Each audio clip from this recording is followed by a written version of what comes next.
아멘. 할렐루야. 감사합니다. 자, 옆에 분들하고 인사 한번 합시다. 사랑합니다. 직분을 아시면 불러주시면 더 좋겠습니다. 사랑합니다. 축복합니다. 주일마다 만나니까 너무 좋습니다.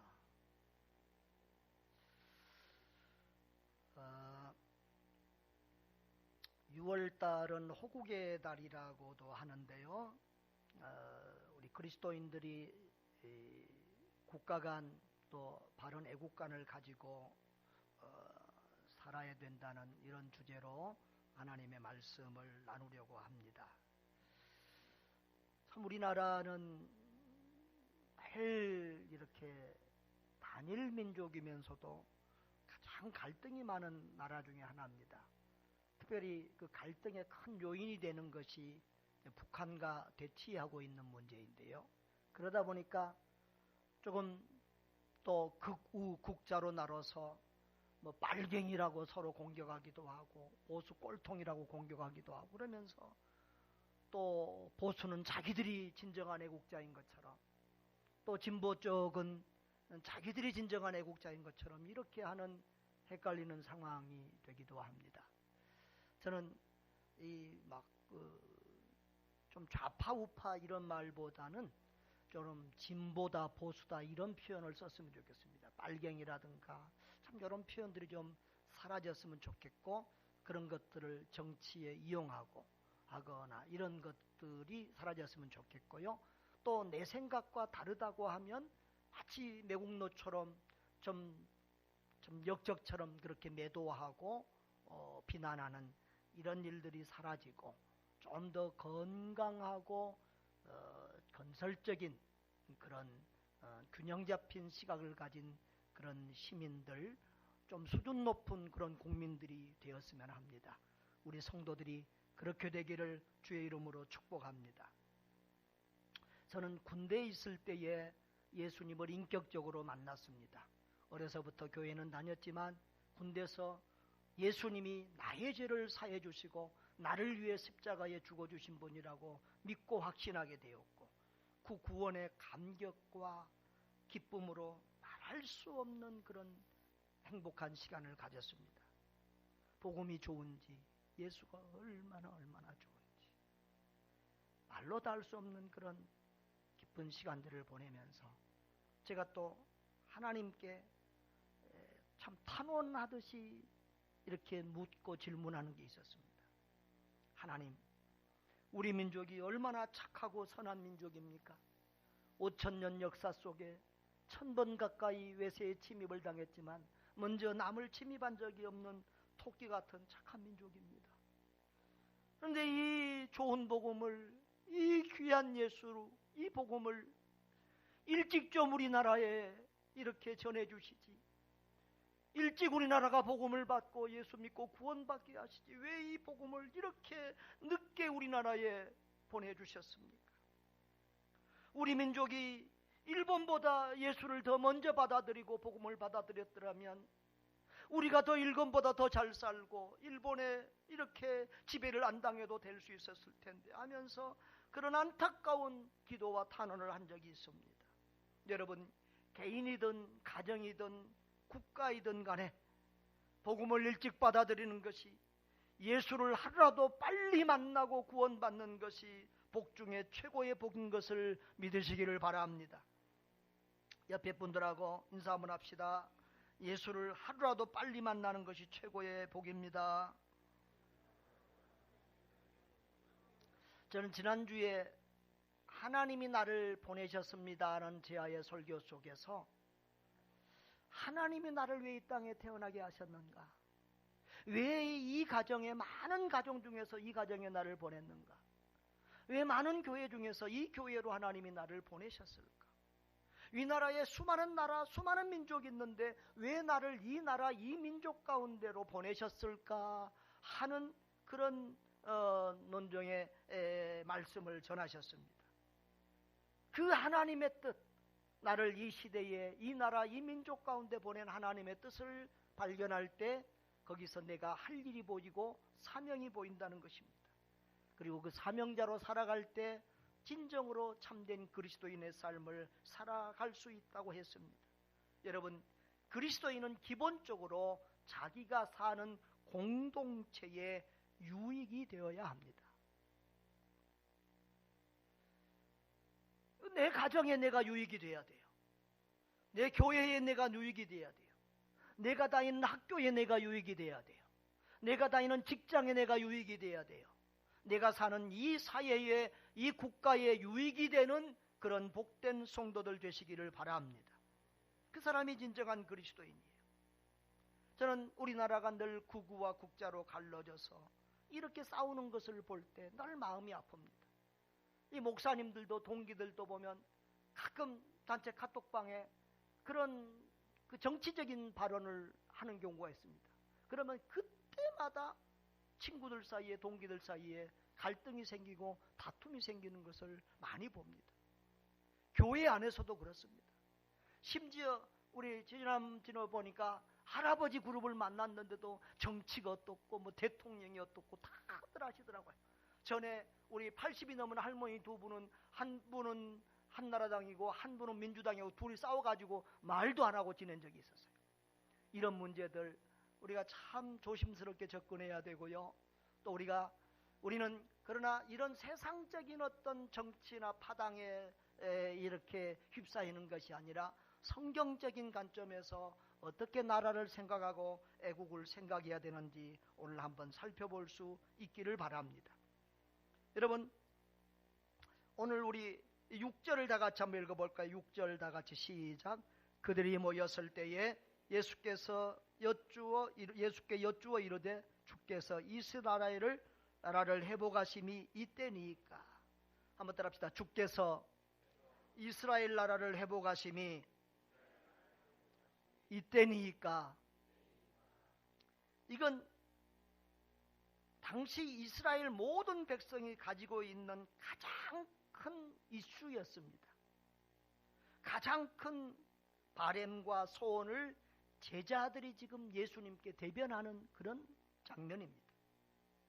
그들은 예수님께 여쭈었다 그랬는데 이것을 원어적인 의미로 보면 그들이 한 번만 아니라 계속해서 반복적으로 예수님에게 이런 질문을 했다는 거예요.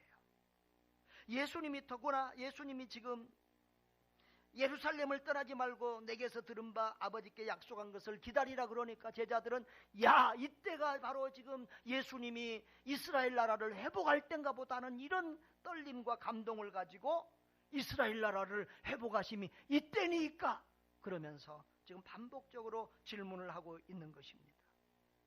여러분, 이스라엘 나라는 솔로몬 왕 이후로 두 개로 갈리어졌습니다.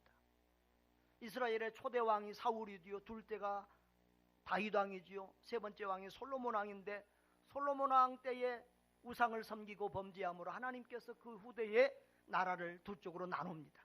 그래서 북왕국은 이스라엘이 되고 남왕국은 유다가 되는데 북왕국 이스라엘은 BC 722년 그러니까 예수님 탄생 722년 전에 아수르라고 하는 나라에 망합니다. 아수르의 수도가 어디지요? 요나서에 나온 니느웨지요. 그리고 이제 남왕국 유다는 한 150년 정도를 더 유지하다가 BC 586년에 바벨론이라고는 우리 세계사에는 바벨로니아라고 나오죠. 바벨론이라고 하는 나라에 망하게 됩니다. 그리고 많은 사람들이 포로로 끌려가게 되지요. 그런데 세상 나라는 늘 망하기도 하고 흥하기도 합니다. 세계를 제패했던 바벨론이 망하고 페르시아, 우리 성경에는 바사라고 되어 있습니다. 페르시아가 바벨론을 점령을 합니다. 그런데 하나님께서 유다가 망할 때 예레미야를 통해서 70년 후에는 저들을 회복시켜서 하나님이 돌아오게 하시겠다고 했는데 그 약속대로 70년 후에 바벨론이 망하고 페르시아가 들어서면서 페르시아의 처당인 고레스 왕이 이스라엘 백성들을 본국으로 돌아가게 합니다. 돌아가도 좋다. 그리고 성전을 세우고 종교의 자유를 누리며 살도록 이렇게 선을 베풉니다. 그러나 다 돌아온 건 아니고 많은 사람들이 그 페르시아에 남아서 살게 됩니다. 그런데 우리가 그것을 잘못 생각하면 안 되는데요. 이스라엘 나라를 해방시키고 독립시켜 준 게 아닙니다. 이스라엘은 여전히 바샤 페르시아의 한 주로 남아서 뭐 종교적인 자유나 이런 자치 행정의 어느 정도의 자유는 줬지만 여전히 페르시아의 한 주로 남아 있었던 것입니다. 그런데 그 바사가 헬라에 망합니다. 요즘 그리스죠. 헬라에 망하고, 그래서 이스라엘은 헬라의 지배 아래에 있었어요. 그러다가 헬라가 로마에 또 이렇게 지면서 로마의 속국으로서 지금 이스라엘이 존재하고 있는 그 당시입니다. 예수님이 그 로마의 속국으로 이스라엘이 있을 그때에 예수님이 오신 거죠. 이렇게 이스라엘은 수백 년 동안 나라를 잃고 다른 나라의 지배를 받고 살면서 이 나라를 회복시켜줄 강력한 지도자 메시아가 오기를 간절히 기다리고 소원했던 것입니다. 그런데 예수님이 오셔서 많은 이적을 행하시고 능력을 행하니까 이분이야말로 우리를 저 로마에서 구원할 메시아다 하면서 그 예수님을 따르는 사람들이 많았던 것입니다. 사실 예수님의 제자 중에서도 이 열심당원들, 우리로 말로 하면 이 독립군과 같은 사람들이 예수님을 많이 따랐습니다. 제자들 중에서도. 그래서 예수님이 그 나라를 회복할 것을 기대하고 소망하며 따랐어요. 그래서 어떤 소설가는 그렇게 가룟 유다를 묘사도 했죠. 가룟 유다도 그런 사람이었는데 도대체 예수님을 몇 년 동안 따라다니도 예수님이 나라를 회복할 생각을 안 하니까 로마에다가 고발해서 로마 사람들이 잡아가서 죽이려고 그러면 이제 그때 이 막 독립운동을 하고 일어날 것이 아닌가. 그래서 예수님을 팔았다고 이렇게 이제 상상력을 가지고 소설을 쓴 그런 소설가도 있습니다. 아마 가룟 유다도 그런 사람일 수 있습니다. 그런데 가룟 유다만 아니라 대부분의 예수님의 제자들의 관심은 이스라엘 나라의 회복이었습니다.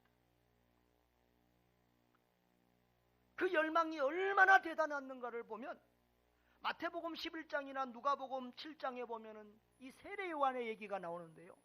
이 세례 요한은 예수님을 하나님의 아들 메시아라고 예수님을 이스라엘에 소개하고 증거했던 위대한 선지자였습니다. 그런데 그도 죽기 전에 예수님이 이 이스라엘을 회복하지 않는 것을 보고 실망해가지고 사람을 보내서 물어보는 그런 것을 볼 수 있습니다. 그러니까 세례 요한까지도 예수님이 정치적인 메시아로서 이스라엘 나라를 회복해 주기를 간절히 바랐던 것을 볼 때 그 당시에 얼마나 이 이스라엘 회복, 이 이스라엘 해방에 대한 그런 정치적인 메시아를 그들이 대망했는지를 볼 수 있습니다. 오병이어 사건 때도 사람들은 억지로 잡아다가 예수님을 임금 삼으려고 했습니다. 예수님이 예루살렘에 입성할 때 사람들은 종려나무 가지를 들고 예수님의 가는 길 앞에 옷을 깔아주면서 호산나 다윗의 자손이요 막 흔들면서 온 군중이 이제는 더 다윗의 자손 예수가 나라를 회복하려고 왔다고 그러고 열광하고 환호했습니다. 그런데 예수는 힘없이 그 로마의 군병들에게 붙잡혀서 십자가에서 돌아가시고 말았습니다. 그러나 예수님은 약속하신 대로 죽은 지 3일 만에 부활했죠. 그런데 여러분 성경을 보십시오. 얼마나 제자들의 그 이스라엘 나라 회복에 대한 열망이 강했는지 예수님이 예루살렘에 올라가면서 몇 번이나 내가 이제 예루살렘에 올라가면 고난을 받고 십자가에 죽을 것이다. 그리고 3일 만에 부활할 것이다. 이렇게 말씀했습니다. 그랬는데도 제자들은 그 말씀은 아랑곳 없이 이제 예수님이 올라가면 이스라엘 나라를 회복한다. 이제 이스라엘 나라를 건설한다. 이런 생각을 가지고 제자들이 뒤에서 포스트 예수, 예수님 다음에 두 번째로 지금 예수님이 왕 되면 누가 두 번째로 총리할 거냐? 누가 지금 내무부 장관 할 거냐? 누가 뭐 이런 식으로 서로 다투고 있는 제자들의 모습도 볼 수 있잖아요. 그런데 예수님은 십자가에 죽으시고 부활하셨습니다. 부활하신 예수님이 엠마오로 가는 제자들을 만나지요. 그 엠마오길의 제자들을 누가복음 24장에 보면은 제자들에게 너희들이 왜 그렇게 슬픈 빛을 띠고 가느냐라고 제자들에게 물어보니까 그 제자들이 뭐라고 그러지요? 자, 24절. 우리는 이 사람이 이스라엘을 속량할 자라고 바라노라 그랬어요. 그 제자들이 우리는 이 사람이 이스라엘을 속량할 자, 이스라엘을 구원할 자라고 바라고 따랐는데 이 사람이 지금 십자가에 못 박혀 죽고 말았다는 거예요. 그래서 자기들은 슬픈 빛을 띠고 낙심해서 지금 이제 고향으로 돌아가고 있다는 거예요. 여러분, 그런데 이제 예수님이 부활하셔서 40일 정도를 지냈습니다. 오늘 사도행전 1장을 보십시오. 1장 3절을 보면은 부활하신 후에 고난받으시고 부활하신 후에 친히 살아계심을 나타내서 얼마 동안? 40일 동안 그들에게 여러 차례 10여 차례 보여주시면서 무엇을 말씀하셨다고요? 무엇을 말씀하셨다고요? 이스라엘 나라의 회복이 아니라 하나님 나라의 일을 말씀하셨다. 할렐루야. 따라합시다. 하나님 나라의 일을 말씀하셨다. 하나님 나라의 일을 말씀하셨습니다. 그리고 이제 사도들을 모아 그들에게 분부하여 이르십니다. 단호하게 말씀하십니다. 4절에 예루살렘을 떠나지 말고 내게서 들은 바 아버지께서 약속하신 것을 기다리라. 요한은 물로 세례를 베풀었으나 너희는 몇 날이 못 되어 성령으로 세례를 받으리라 그랬습니다. 성령께서 임하셔서 이제 이 하나님 나라의 운동을 계속해 갔다겠다는 하나님 나라 확장을 하겠다는 그런 말씀을 하시는데 이 제자들의 관심은 하나님 나라가 아니라 뭐죠? 예수님의 관심은 뭐예요? 하나님 나라. 제자들의 관심은 뭔 나라예요? 세상 나라, 이스라엘 나라예요. 그래서 그들은 그 하나님 나라 얘기를 하는 제자들에게, 예수님에게 이스라엘 나라를, 주께서 이스라엘 나라를 회복하심이 이때니까라고 묻고 있는 거예요. 그때 예수님은 뭐라고 말합니까?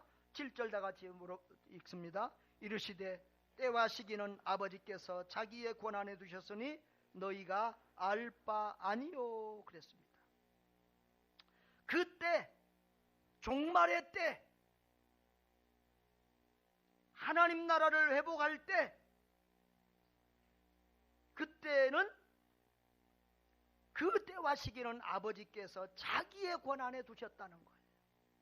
너희의 알 바 아니라는 거예요. 여러분 다른 성경 본문에도 보면 예수님께서 그 때를 알려드리는 사람에게 그때는 천사들도 모르고 아들도 모르고 오직 아버지만 아신다 그랬어요. 여러분 하나님께서 그 때를 알려주지 않아요. 그러니까 우리가 바른 종말 신앙은 뭐냐 그러면은 종말의 때에 초점을 두는 것이 아니에요. 바른 종말 신앙은 종말의 때에 초점을 두는 것이 아니라 종말의 때를 어떻게 살아야 되는지에 초점을 둬야 되는 거예요. 여러분 잘못된 이단들이 밤낮 예수님 재림할날을 가지고 여호와 증인 같은 데도 몇 번이나 예수님 재림한다고 했다가 틀려가지고 뭐 어쩌고 저 다미선교회 또 지금도 뭐 신천지나 여러 가지 이단들이 밤낮 예수님 재림할 날짜를 가지고 얘기들을 합니다. 그런데 여러분 예수님 재림할 날짜는 옛날에도 안 가르쳐줬고 지금도 안 가르쳐주고 앞으로도 안 가르쳐 주십니다. 왜? 그것이 우리에게 유익이 되지 않기 때문에 그렇습니다. 여러분 알면 다쳐 그런 말 있잖아요. 옆에 분들에게 하면 알면 다칩니다. 다 안다고 좋은 게 아니에요. 모를 건 몰라야 돼요. 하나님이 안 알려주시는 것은 모르는 게 우리에게 도움이 되니까 안 알려준 거예요. 그렇죠? 여러분 예수님 재림의 날을 알아보세요. 여기 처녀 총각들 시집가고 장가갈 애들 하나도 없고요. 직장 다닐 사람 없고 학교 다닐 사람 없고 다 먹고 마시고 놀고 다 써버려요. 세상이 엉망진창이 될 것입니다. 주님은 아십니다. 안 알려주십니다. 어느 날 갑자기 도적같이 임하실 것입니다. 아멘.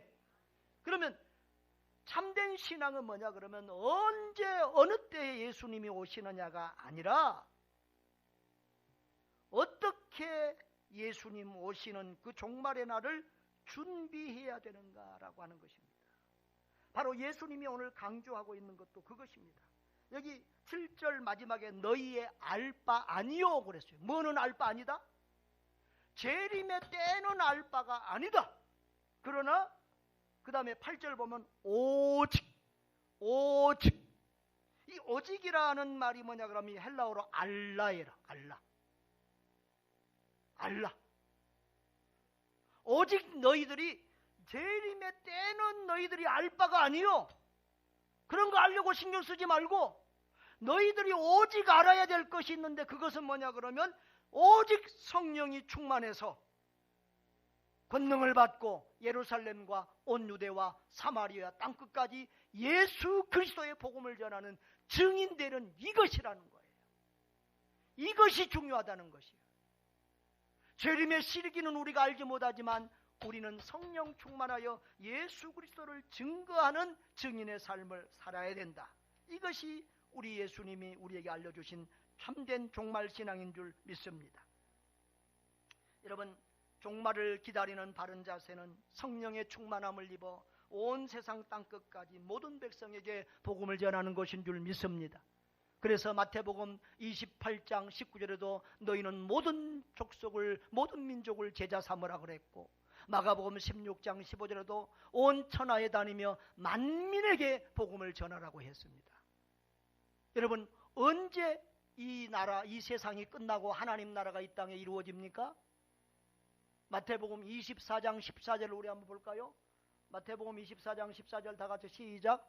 이 천국 복음이 모든 민족에게 증언되기 위하여 온 세상에 전파되리니 그제야 끝이 오리라. 그러니까 이 복음을 온 세상 모든 민족에게 전파하는 것이 바로 예수님의 재림을 준비하는 가장 중요한 일인 것입니다. 여러분, 그러니까 종말을 사모하고 기다리는 성도는 전도와 선교에 힘써야 합니다. 전도와 선교에 힘쓰는 성도가 깨어있는 성도요, 살아있는 성도요, 성령 충만한 성도요, 바른 종말 신앙을 가진 참된 성도인 줄을 믿으시기를 바랍니다. 여러분, 이 제자들은 지금 두 가지의 착각을 했어요. 하나는 이 제자들의 관심은 세상 나라예요. 세상 나라. 그러니까 예수님의 관심은 뭐예요? 하나님 나라인데 이 제자들의 관심은 뭐예요? 세상 나라예요. 그리고 또 한 가지, 이 제자들은 이스라엘과 하나님 나라를 동일시했어요. 그런데 예수님이 생각하는 하나님의 나라는 이스라엘을 포함하고 있긴 하지만 이스라엘과 하나 이퀄이 아니에요. 여러분, 하나님의 나라는 하나님이 통치하고 다스리시는 나라입니다. 그 나라는 눈으로 보이는 이런 육의 세계의 나라가 아닙니다. 그 나라는 예수 믿고 구원받은 사람들이 백성으로 있는 나라예요. 아멘. 그러면 이 이스라엘은 그 하나님 나라 속의 일부인 것이지 하나님 나라의 전체가 아니에요. 그런데 이 제자들은 받고 이스라엘 선민의식이 있어서 이스라엘만 구원받는다는 그런 의식들이 유대인들에게 있어서는 이스라엘 이퀄 하나님 나라로 착각을 하고 있는 거예요. 여러분, 예수님도 이스라엘에 태어난 이스라엘 사람이에요. 예수님은 이스라엘을 사랑했어요.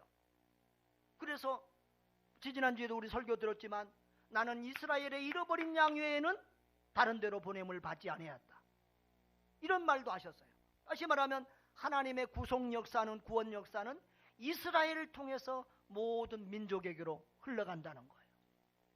그러나 예수님의 관점은 뭐냐면 이스라엘이 목적이 아니라 이스라엘은 통로고 도구고 예수님의 목적은, 하나님의 목적은 온 세상 모든 나라 모든 민족 가운데 하나님의 백성을 찾는 것인 줄 믿습니다. 하나님 나라를 온 세상 모든 나라까지 확장하는 거예요. 예수님은 예루살렘의 멸망을 내다보면서도 예루살렘아 예루살렘아 하면서 눈물을 흘렸어요.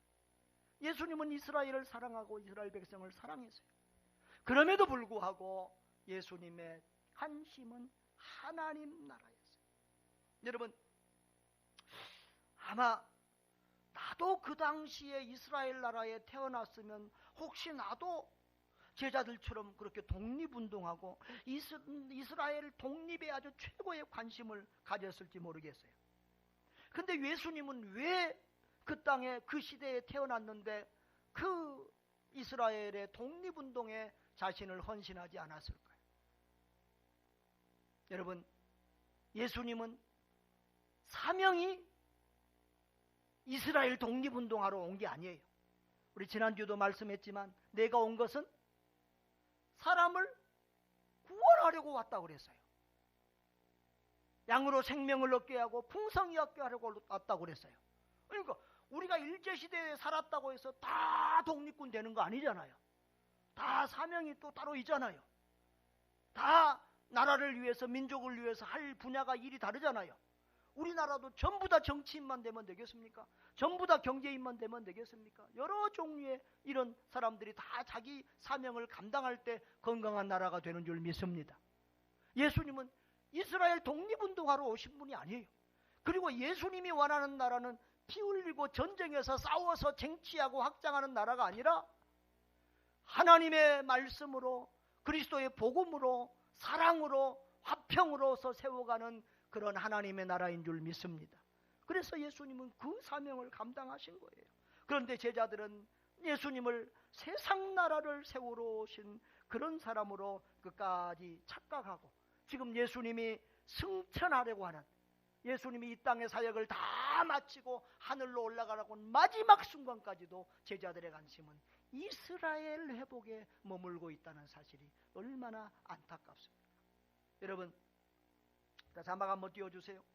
제자들의 관심은 뭡니까? 제자들의 관심은 이스라엘 나라. 예수님의 관심은 하나님 나라. 사람들의 관심은 세상 나라. 예수님의 관심은 하나님의 나라예요. 그러니까 얼마나 이스라엘 백성만 아니라 우리들도 그래요. 밤낮 교회에서 목사가 하나님 나라, 하나님 나라, 하나님 나라 뭐 밤낮 수십 년 동안 수없이 부르짖어도 솔직히 여러분의 관심은 세상 나라에 많이 있잖아요. 옆에 물어봐요. 집사님의 관심은 하나님 나라입니까? 세상 나라입니까? 밤낮 세상 나라 잘 먹고 잘 사는 거, 오직 경제. 그러니까 대통령이 보면은 제일 중요한 게 아무리 다른 거 다 잘해도 경제 무너뜨리면 그 대통령 나중에 이제 인기 없어요. 무너져요. 문재인 정권도 아마 상당히 심각해. 박정희 대통령 상당히 독재했어요. 그런데 경제 살려놓으니까 박정희 대통령을 좋게 말하고 좋게 평가하는 사람들이 많아요. 경제 무너지면 사람들의 관심은 오직 경제 잘 먹고 잘 사는 데 있어요. 트럼프 대통령 우리는 꼭 폭군 같아갖고 나는 마음에 안 들어요.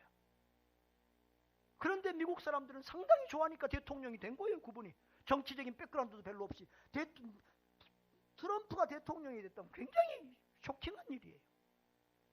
나는 미국 사람들이 미쳤나 그랬어요. 그런데 경제를 살리겠다니까 자국 우선으로 경제를 살리겠다니까 밀어주고 지금도 또 그렇게 영향력을 끼치며 가는 거예요. 그러니까 국민들은 늘 세상 나라 잘 먹고 잘 살게 해주는 그런 지도자가 최고라 이거지요. 그런데 여러분, 이 세상 나라에서 우리가 얼마 동안 살지요?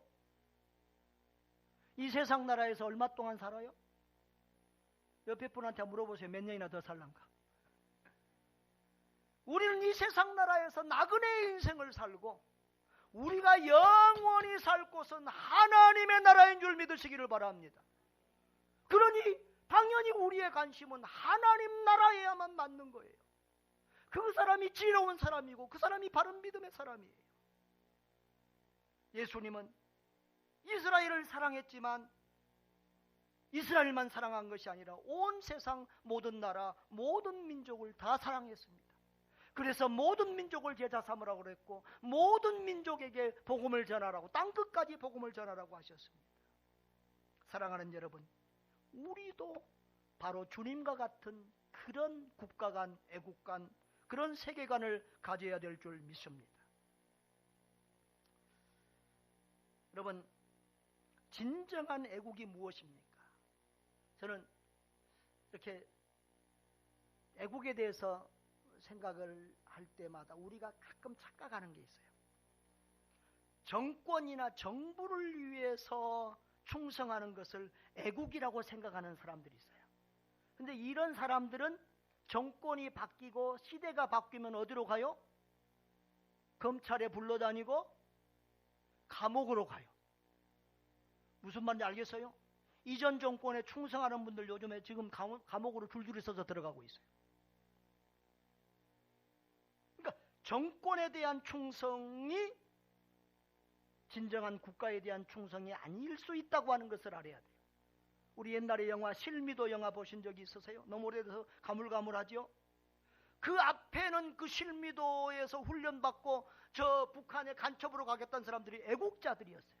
그러나 정권이 바뀌고 사람들이 바뀌니까 그들은 문지하로 추방을 당하고 다 죽임을 당해요.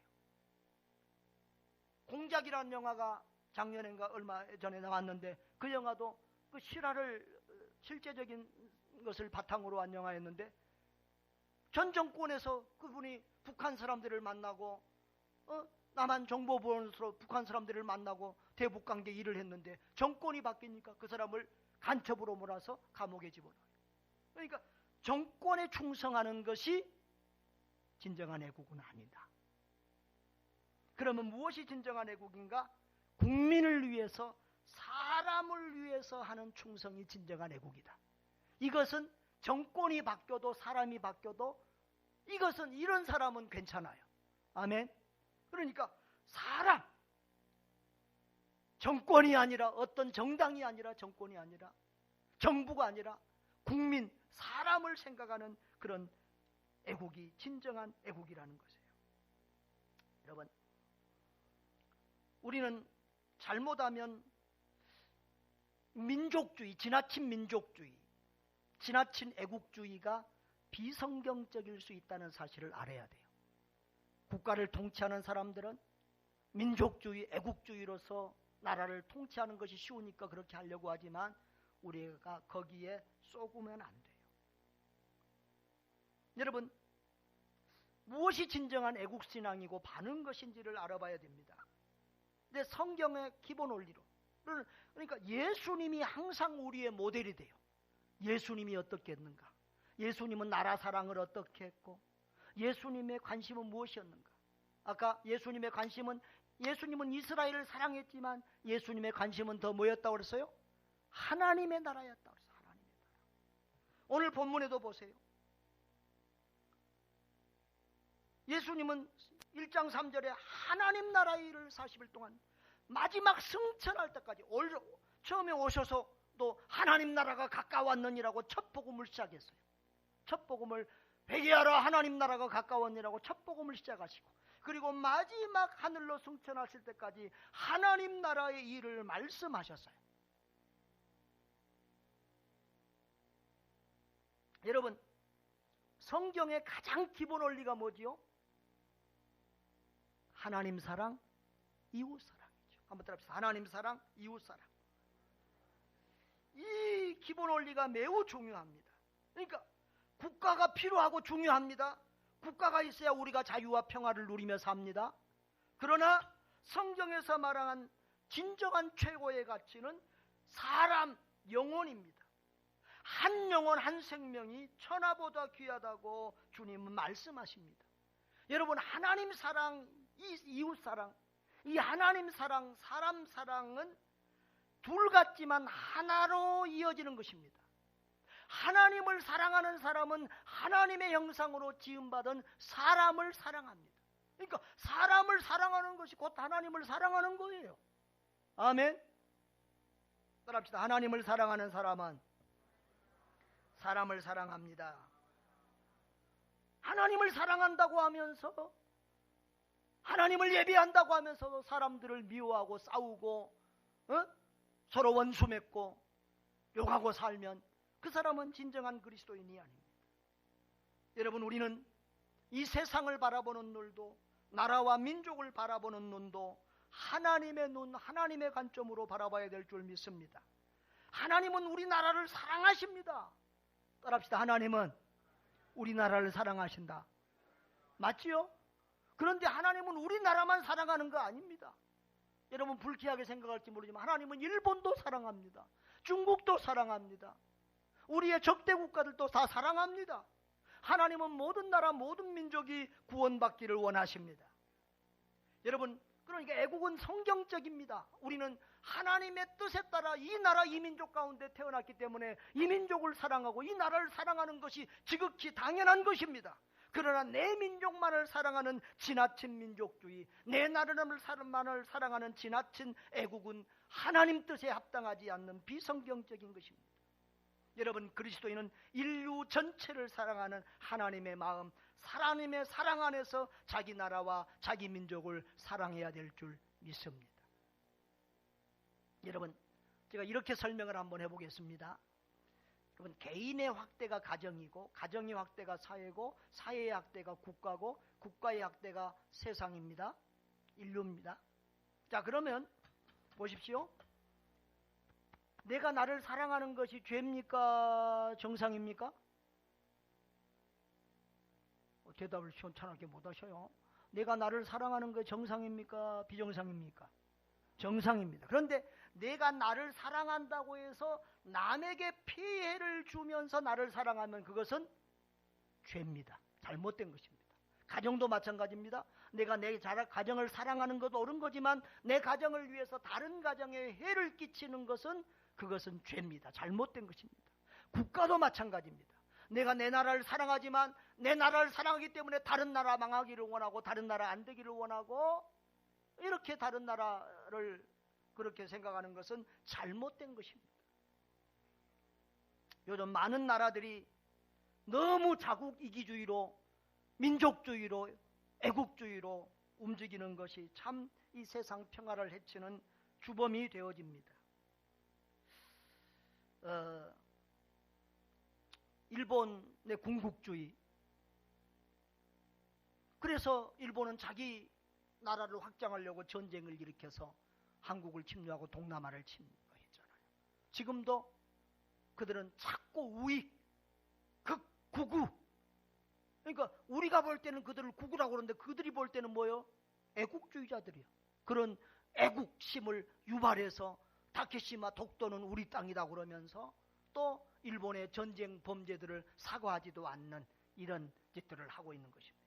아베 정권이 되면서 이 구구 운동이 굉장히 심해지는데 그들은 바로 그것을 애국이라고 평가하고 칭찬하고 찬양하고 있겠죠. 그러나 우리에게는 그것이 큰 피해가 되어집니다. 중국도 마찬가지입니다. 왜 요즘 미국이 중국을 손보고 있습니까? 중국이 시진핑이 중국이 잡으면서 이 1대1로라고 하는 정책을 펴고 있습니다. 여러분 이 중화민국이라고 하는 말은 상당히 우리에게는 불편한 말입니다. 중화인민공화국. 그러니까 중국은 옛날부터 중화 사상을 가지고 자기 나라가 세상의 중심이고 자기 나라만 정상적인 백성이고 그 주변 나라들은 다 오랑캐라고 그랬어요. 그래서 우리나라도 뭐예요? 동쪽에 있는 오랑캐라고 그랬어요. 그런데 이 중화사상을 시진핑이 지금 다시 일으켜서 1대1로 해가지고 실크로드 해상로드를 개발해서 그 세계의 중국이 지금 세상의 중심이 되겠다고는. 그래서 가난한 나라들을 재정적 돈 지원하고 이런 것 저런 거 지원하면서 경제 속국을 만들고 여기저기로 지금 그렇게 세력을 펼쳐나가고 있습니다. 그것을 지금 미국이 잡으려고 그러는 거예요.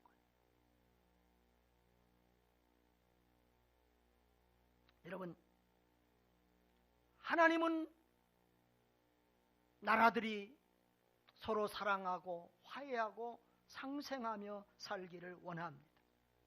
우리가 우리 민족을 사랑해야 되지만 우리 민족을 사랑하는 만큼 다른 민족도 사랑하고 우리가 우리 국가를 존중하듯이 다른 국가에 대해서도 존중하고 예의를 갖춰야 될 줄 믿습니다.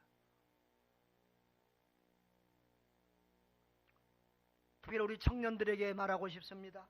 청년들이요, 자기 개인만을 위해서 살지 말고 적어도 공동체를 위한 꿈과 비전을 가지시기를 바랍니다. 나 때문에 내가 교회를 살리겠다. 국가와 민족을 살리겠다. 더 크게는 하나님 나라의 시민으로서의 사명을 깨닫고 세계의 수많은 영혼들을 구원하고 세상을 변화시키는 삶을 살겠다. 이런 큰 꿈과 비전들을 가지고 달려가는 우리 청년들, 젊은이들 되시기를 바랍니다. 사랑하는 성도 여러분, 우리는 두 개의 시민권을 가지고 있습니다. 우리는 한국인입니다. 그러면서도 우리는 하나님 나라의 백성입니다. 우리가 나라와 민족을 사랑하되 그 국자에 빠져서 편협한 사고로 나와 다른 생각을 하고 있는 사람은 마치 내국노같이 평가하고 비난하고 서로 돌 던지고 싸우는 이런 편협한 이런 생각을 해서는 안 될 것입니다. 또 그런 사람일수록 자기들이 애국자라고 착각하고 있어요. 그런 어리석은 성도들 없기를 바랍니다. 하나님의 눈으로 하나님의 관점으로 나라와 민족을 바라보십시오. 내 나라와 내 민족을 사랑하되 하나님은 모든 나라 모든 민족을 사랑한다는 것을 아시기 바랍니다. 내 민족을 존중하듯이 다른 나라와 다른 민족도 존중하기를 바랍니다. 하나님은 그리스도의 복음으로 그리스도의 사랑과 화평정신으로 모든 나라가 평화롭게 살기를 바랍니다. 무엇보다도 하나님이 세우고 싶은 나라는 세상 나라가 아니라 하나님의 나라입니다. 예수 믿고 구원받고 예수님 안에서 천국을 누리고 사는 행복한 나라를 세우고 그 나라 백성들을 주님이 보고 싶은 것입니다. 하나님이 통치하고 다스리시는 하나님의 나라, 하나님이 왕이 되고 주인 되신 하나님의 나라, 그런 나라를 만드는 일에 주님께서 저와 여러분을 사용하고 싶어 하십니다. 그래서 성령께서 우리를 사로잡아 그 일에 우리를 사용하고 싶어 하십니다. 예루살렘과 유대와 사마리아 땅끝까지 모든 민족을 복음을 전해서 구원하고 하나님의 나라를 확장시켜가는 하나님의 동역자로 우리를 사용하시기를 원하십니다. 언제 예수님 재림하시느냐? 그것은 우리에게 중요하지 않습니다. 주님 언제 오실지 그때까지 우리는 성령 충만하여 이 예수 그리스도를 증거하는 일에 우리의 마음과 뜻과 힘을 다해야 될 것입니다. 어느 나라 어느 민족이든지 예수만이 소망이고 생명입니다. 예수만이 참된 복입니다. 예수 없는 나라는 아무리 잘 살아도 불쌍한 나라입니다. 일본은 불쌍한 나라입니다. 아무리 잘 먹고 잘 살아도 예수 없는 민족은 불쌍한 민족입니다.